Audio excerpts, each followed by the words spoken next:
And Universal would now own Matt Damon and Ben Affleck's likeness forever in perpetuity. Now, I know what you're thinking. You're thinking, wow, they could really take advantage of that. There are so many loopholes to what I just said. It's insane how terrifying that notion is. There it is, lads. Woo! Chris Stuckman has a good take on this. The WGA and SAG are all striking right now. The DGA, the directors, they were able to work out a deal, but writers and actors are striking. Fran Drescher of the Nanny fame is president of SAG, and she made an impassioned speech about the difficulties of even trying to negotiate with Hollywood. This is historic for many reasons, and I'm making a video about it because I've seen a lot of misconceptions floating around the internet. Surprise, surprise. And I figured a guy wearing a Pikachu shirt should set things straight. The writers have been striking now for over 70 days. And just to be clear, I am not yet a member of the WGA, but when my film Shelby Oaks comes out, I will finally be eligible. And so I will likely become a member at that time. So I don't have any, reason necessarily to make this video other than to sort of talk about a few things, especially with SAG right now, that I've been thinking about that I think people should understand and that should be part of the conversation. Because when the writers began to strike, I saw a lot of concerning comments spread around the internet, namely, movies suck now, so why should writers be paid? They should learn to write better, all that kind of bullshit, to be completely honest. And the truth of the matter is, movies don't suck right now at all. I mean, didn't everyone pretty much like Top Gun Maverick, or Mission Impossible Dead Reckoning Part 1, or John Wick Chapter 4? These are all WG. And also, it doesn't matter. It doesn't matter if they suck or not. This is subjective. Don't matter. It's not about whether you like it or not. It's about how much value is that movie creating for the people at the top. That value is created by those in production, staffers, PAs, key grips, best boys, lighting and sound techs, actors, and also writers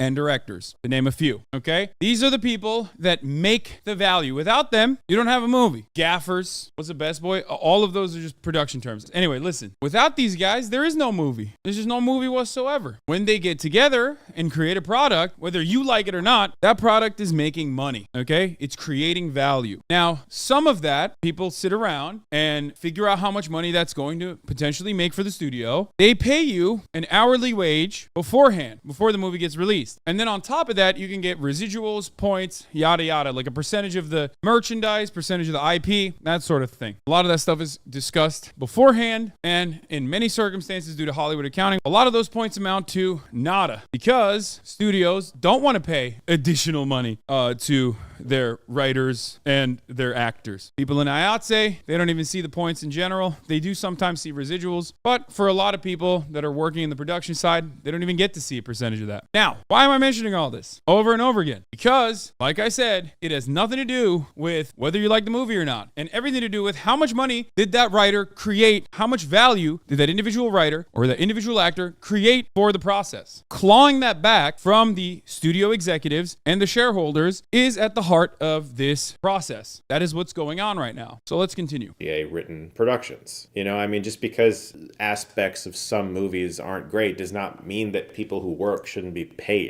Come on, man. When people think of these guilds, whether it's the DGA, the WGA, SAG, they tend to think of like the most famous people in them. When they think of actors, they think of Brad Pitt or Keanu Reeves, George Clooney, Tom Cruise, Denzel Washington. They think of these mega rich, incredibly successful celebrities. But those are not the only people that are part of SAG. There are people right here in Ohio who are members of SAG, who do work like bartender roles, or a customer at a restaurant, or someone walking around in the background. Not everyone is SAG. Some people are non-union or SAG eligible, but there are plenty of actors who are part of that union, and they do not have a livable wage. Not even close. And when it comes to the WGA, writers are historically undervalued. I can tell you that from personal experience. I've had really a hard time getting my first film off the ground. Before Shelby Oaks, there were many other almosts that happened that I've never talked about. I have done countless rewrites on films that came really close to happening, unpaid, every single time. I've worked for months and months and months on scripts with producers who are millionaires who wanted to get one of my films made. Never saw a cent and was treated like trash the whole time. None of my work was respected, and I was constantly asked to do the most insane, stupefying rewrites that would blow your mind. This is totally normal for writers. They go through this shit all the time. They sit there trying to figure out how to get a film made because they love this craft and they love movies so much, and they constantly have to deal with people who are far richer and far more powerful than they are to make that happen. And so they're in a constant state of placating someone who is considered better than them and who knows it and who will use that mentality that they are powerful and better than them to control a writer and make them feel like trash. And it happens all the time, and the WGA is 100% striking for a good reason. But I think the biggest thing and the number one reason I wanted to make this video that is extremely alarming about what Hollywood was proposing to SAG and what SAG said no fucking way to was this idea of owning a background actor's likeness digitally. So in a movie, if you have a crowd scene or you need a bunch of people to fill out a room, that's background actors. In the past, they were normally referred to as extras, which is a somewhat demeaning title, and so background actors sounds a little better. These people make your shot look good. They fill it out. They make it seem like you're in a real space, especially in big movies where you're at stores or events or a concert or something along those lines. Background actors are absolutely necessary. In some cases, it's CGI, like if it's a battlefield in Troy or the Lord of the Rings or something, but that's understandable. But according to SAG, what studios were saying was that they would like to hire a background actor. I have the heart rate monitor up. For those of you who were wondering, there you go. Blood is dying. Wait, why? 115 for walking at like a relatively fast pace is not that bad.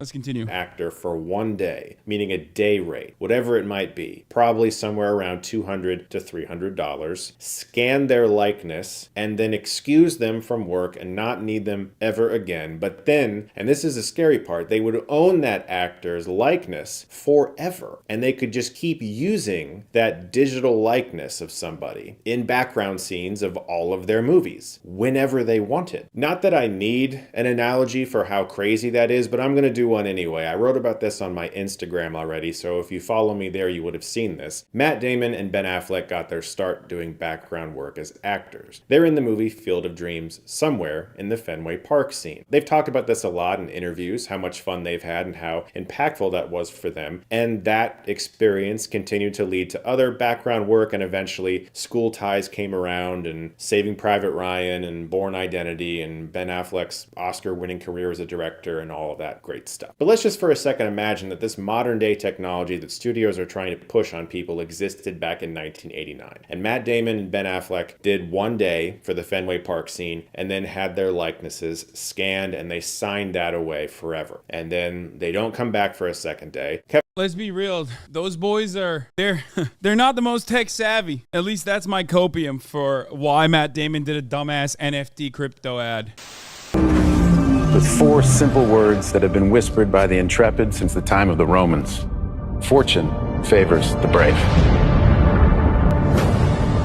What does Matt Damon say on that Bitcoin commercial? Fortune favors the brave! My dad said he listened to Matt Damon and lost all his money. Yes, everyone did! But they were brave in doing so! You know what I mean? Kevin Costner and James Earl Jones just hang out on set with a few background actors who are actually there, knowing that the rest of it is just going to be filled out with these new scans that they've just acquired. And Universal, who made Field of Dreams, would now own Matt Damon and Ben Affleck's likeness forever in perpetuity. Now, I know what you're thinking. You're thinking, wow, they could really take advantage of that. Except that's actually not what I'm saying. Because I don't think Matt Damon and Ben Affleck would have actually gotten famous had this technology existed. Because they would have owned their likeness, which means that if Matt Damon and Ben Affleck wanted to continue to do background work after Field of Dreams, Universal would have been like, no, we already scanned you. We don't need you for any more work. Oh, okay, well, there's some background work here for this production. That's Warner Brothers. Let me go over there and do some background work for this Warner Brothers movie. Oh, no, sorry. Universal actually owns your likeness. We can't work with you because your likeness has been signed away to Universal. Oh, so like, what do I do? Did I just like do a day A on Field of Dreams and I'm never going to work again. There are so many loopholes to what I just said that you could fill it with so much shit. It's insane how terrifying that notion is. And that would probably lead to Damon and Affleck never having made Good Will Hunting, Robin Williams never getting a Best Supporting Actor win, no Born Identity, nothing that Affleck ever did in the future, none of that would probably have happened because their careers would have ended right then because they signed their likeness away in a second to some studio that doesn't give a shit about them. I can't believe that an actor would be degraded to that level. These are people who make movies happen. Writers are just as important. I want to point out something. I don't think anyone in any sector, in any field, should be degraded to that level. Not just Ben Affleck, not just Matt Damon, not just even the background extras, but anyone in any field. Because the problem is, this is a labor issue, okay? This is yet another manifestation of the very real antagonistic relationship that capital owners have with those who are creating value, the laborer. They want to max out. They want to get the most amount of value out of you. They want you to work the most amount of hours with the least amount of pay. And the workers want to work the least amount of hours for the most amount of pay. It's understandable. This is normal, right? But there is no better way to dramatically change the nature of this relationship and get the most out of someone other than just stealing their likeness in this field. Same thing goes for any other sector, all the way from Uber drivers, delivery drivers, all the way to retail workers, and to actors, and even basketball players at the tippy top. That's how it works. Important, in fact, more important. Without a writer, you don't have a movie. Writers, directors, actors, and especially crew are the people who get these movies made. All of these mega rich people who are sort of just profiting from the fact that other people are working very hard for them are terrified of losing like 2% of their money. And it's just absolutely, it's hilarious, to be completely honest. One day, to be fair though, 2% is a lot of money for those guys. It's so much money that it would quite literally change the lives of not one person, two people, but hundreds of people, thousands of people. That's why we use the example of CEO pay versus the average compensation of a person that works on the ground in the movie theater. You know what I mean? A very good comedy released by a very brave studio will be made about these past few months. I think it's really easy to look at these strikes from a surface level and just think, well, SAG is just mega famous people, right? Like Angelina Jolie or whatever. And no, it's not. It's everyday working people who love their art and love their craft who just can't get ahead in this industry. And it's the same with writers. I mean, not every writer is Aaron Sorkin. There's tons of people who are just struggling to get anything made and who can barely afford to make a living in Los Angeles or New York. This is why the cast of Oppenheimer left the premiere in solidarity with SAG, because all of them were starting actors once too. They all know what it feels like to be a struggling actor. Not a single one of them was just birthed into being famous and incredibly talented. And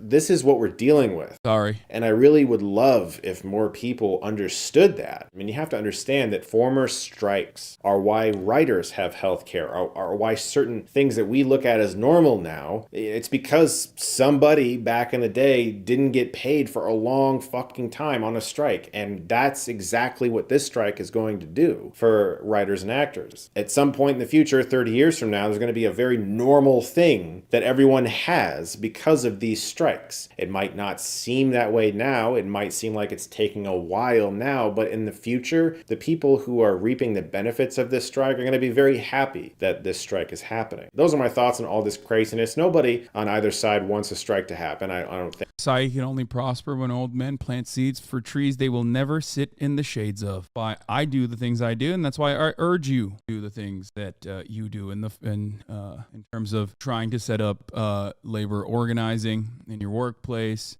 engaging in local activism. The fake treadmill who's doing walking. I feel like none of you guys give a shit though about any of that, and you only care about the fucking treadmill. Oh my god.